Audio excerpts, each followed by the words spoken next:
Hello, this is Dennis with A1 Telephone Service and Repair, A1 Electronics. You can reach us on the web at www.a1-telephone.com, and you can also reach us at 618-235-6959. Today I want to show you Mark's telephone from California. And basically, Mark had emailed us, and he stated that he purchased this telephone from Japan, and now he can't get the seller to respond to him because the telephone has quite a few different problems. And this is the initial checkout of this telephone. It's a really cool telephone, and it's wood, and it's real wood, and it's a pretty elaborate telephone. It has what looks to be a clock, and also on this LCD display, when you push the numbers, you can see them come up in the LCD display. And basically, I'm not sure, there's something that doesn't look quite right to this LCD display, but since there's probably no batteries in this telephone, it's probably just working off just the regular line voltage. Now, I could be wrong about that. There may be some batteries when we do our initial checkout inside this telephone, and they may be rechargeable, and when you're on this telephone they charge up, so the display might even get a little darker. So like I said, this is just the initial checkout, and we haven't really had a chance to go through the telephone.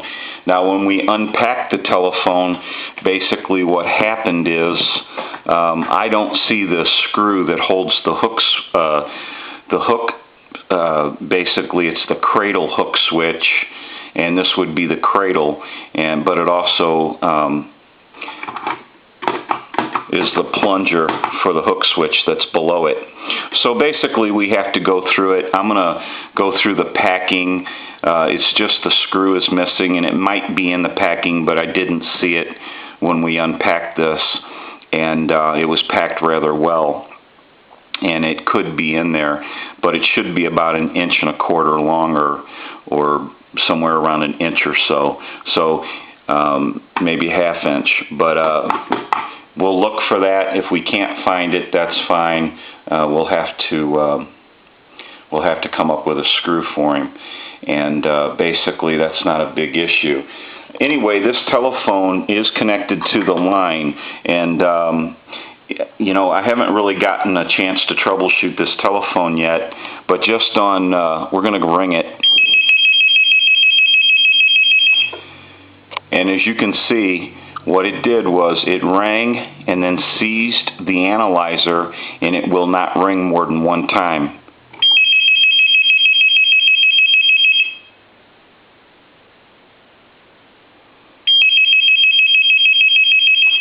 Okay, that time it rang twice, and this is the initial checkout, so I'm not sure how everything's going to react. Ring it one more time. See how many times it rings before it hangs up.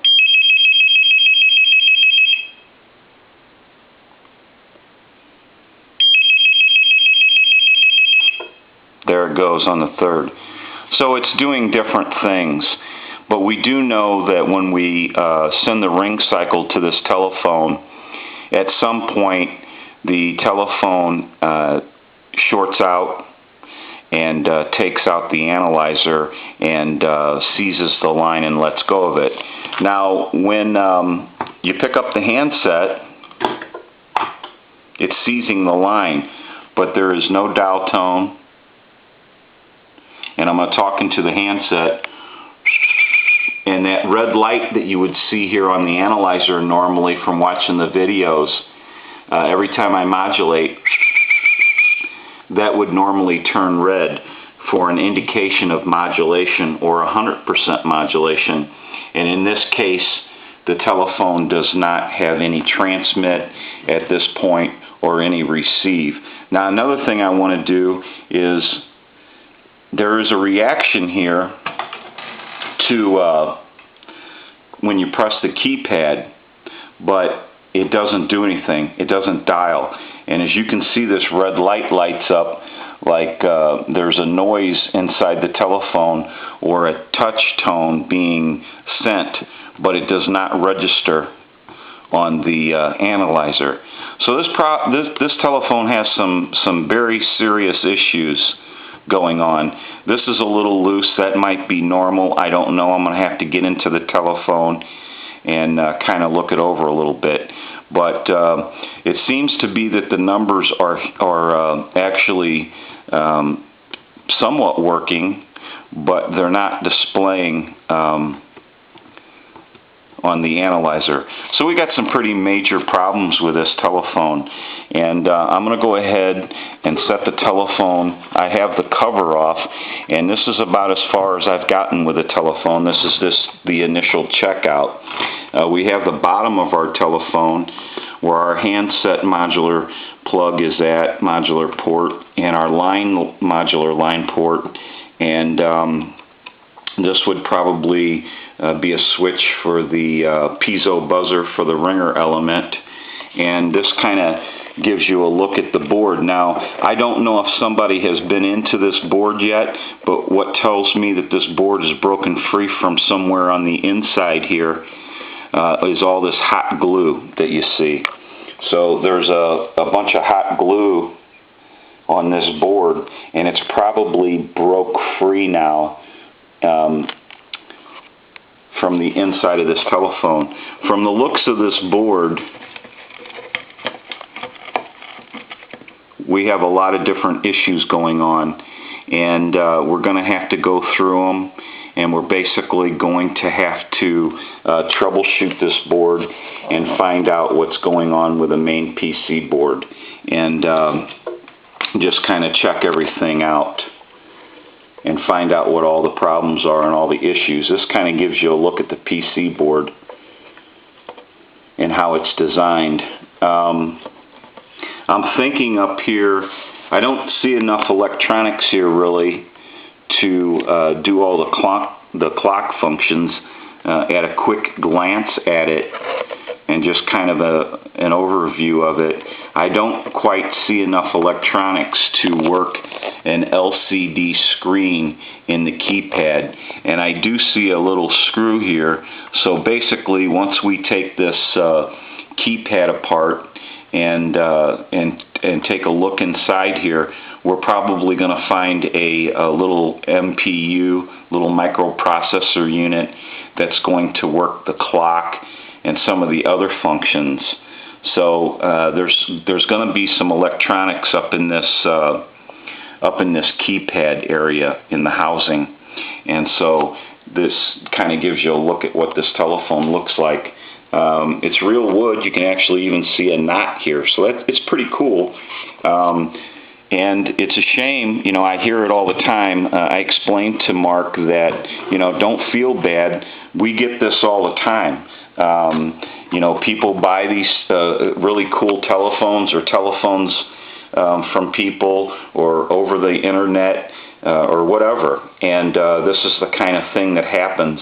Either the people can't get anything done about the telephone not working when it arrives, or the seller just doesn't even acknowledge the buyer in some of these cases. And so evidently Mark has tried to contact the seller on this telephone, and they're not having any kind of communication at this point. And this happens all the time. You know, we see telephones get calls about them all the time. They're sent into the shop. You know, I bought them off the internet, I bought them off auction house, or I bought them overseas, you know, from a foreign country, and now we can't get the seller to do anything or even acknowledge that we're around or we're having a problem. It's a really cool telephone, and we're going to see what we can do for Mark. It's quite a unique telephone. This kind of gives you a look at the pattern on this telephone. Has a nice design on it. So it's a really cool telephone. It just has some issues, and we're going to see if we can't work through some of the issues. And, you know, worst comes to worst, You know, we may have to put a different board in it if we can't repair what's here. I just have to see what kind of problem this telephone has and troubleshoot the board, go through each part of each electronic component, and just kind of back engineer it and troubleshoot it. That's just the way it's done, and we'll have to go from there. And we'll just do what we normally do. Just troubleshoot it, check all the components, go through it. The only thing that really kind of worries me is this LCD screen here. You know, if something was to happen to that and the MPU couldn't be repaired, or if there's an actual problem now and it goes out through the troubleshooting process, I'm not sure what you would do about that, because there wouldn't be any parts, any major parts. Components are pretty much generic, but any specialized processor or IC chip may be very difficult to get a hold of and to purchase. So we're just going to go through it and see what we can find. And Mark has a really nice telephone here, and we're going to see if we can't save this telephone and make up for what he's had to go through here with the seller, not contacting him back and not acknowledging his problem with the telephone that they sold him. This is Dennis with A1 Telephone Service and Repair, A1 Electronics. You can reach us on the web at www.a1-telephone.com, and you can also reach us at 618-235-6959. We'll do some more videos of this telephone, and I'll kind of, as we progress with this telephone, we'll try to get a couple of videos in to put out there and show you what's going on with it. Thank you for watching, and have a great day.